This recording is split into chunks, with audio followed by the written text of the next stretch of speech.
Adelaide's had a very warm start to the week with sunny skies. For the weather, let's go to Tiff Warren, who is very busy at the Prospect Library. Tiff, you're taking an art class tonight.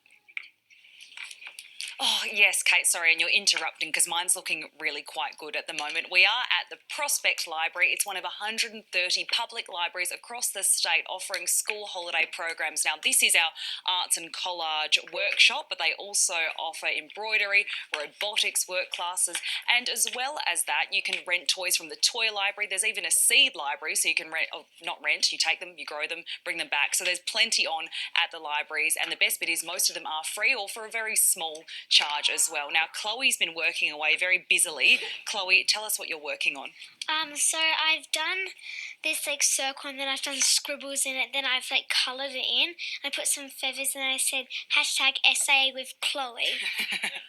Very good. And Hudson, what have you been working on? I've been working on a colourful hand with a red clown nose, and I wrote #SA with Hudson. I think these might catch on. It has been a lovely day in the city for plenty of #SA with Chloe's and Hudson's and Tiff. We had an overnight low of 14 degrees. Our top was 28, very warm for autumn in Adelaide. And around the rest of the suburbs, Elizabeth and Parafield had a top of 28. Glenelg was 27. It got to 29 in Gawler and Murray Bridge. Around the rest of the state, 29 degrees in Cooperative, Woomera, Port Augusta and Port Pirie, 30 in Roxby Downs and Ceduna. Further south, Mount Gambier, Kingscote and Port Lincoln were 24. It got to 29 in Renmark. Taking a look around the country, Sydney was 23. It was 25 degrees in Melbourne, Canberra and Hobart 21. Brizzy reached 26 degrees.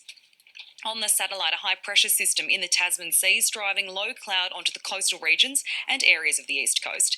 And on the synoptic, a low-pressure system is expected to develop to the west of the Bight early this week and then move slowly eastwards. Around the country tomorrow, Melbourne and Brizzy, 25 degrees. Slightly cooler in Sydney, reaching 24. Mostly sunny in Hobart and some morning fog in Canberra, 18 and showers in Perth. Returning home, it should reach 30 degrees in Ceduna, Port Pirie, Cooperative and Woomera, 31 in Roxby Downs and Port Augusta. Further south, Renmark's heading for a mostly sunny top of 29, in Mount Gambier and Kingscote 25 and a 28 for Keith. Around the suburbs tomorrow, 28 for Elizabeth, 27 for Glenelg, Mount Barker and Noarlunga. On Metro Waters, winds north to northeasterly, about 10 knots, becoming east to southeasterly in the late arvo, then tending east to northeasterly, 10 to 15 knots in the evening, seas below half a metre. In Adelaide, we'll have an overnight low of 17, and it should be hovering around 17 to 18 degrees during the dawn service for those getting up early tomorrow. Our top, 27. Looking ahead at the rest of the week, Wednesday, a top of 28 with some late showers. Thursday's heading for a cooler 23 degrees before dropping to 18 on Friday. Showers should continue for the rest of the week, 17 degrees on Saturday, 19 Sunday, Monday's heading for a top of 20. Now, Kate, we've all been very busy with our artworks, guys. Let's show Kate. What do you think? Does this go on your fridge at home? I mean, personally, I would do SA with Kate, but each to their own. Thank you, Tiff. The top stories we're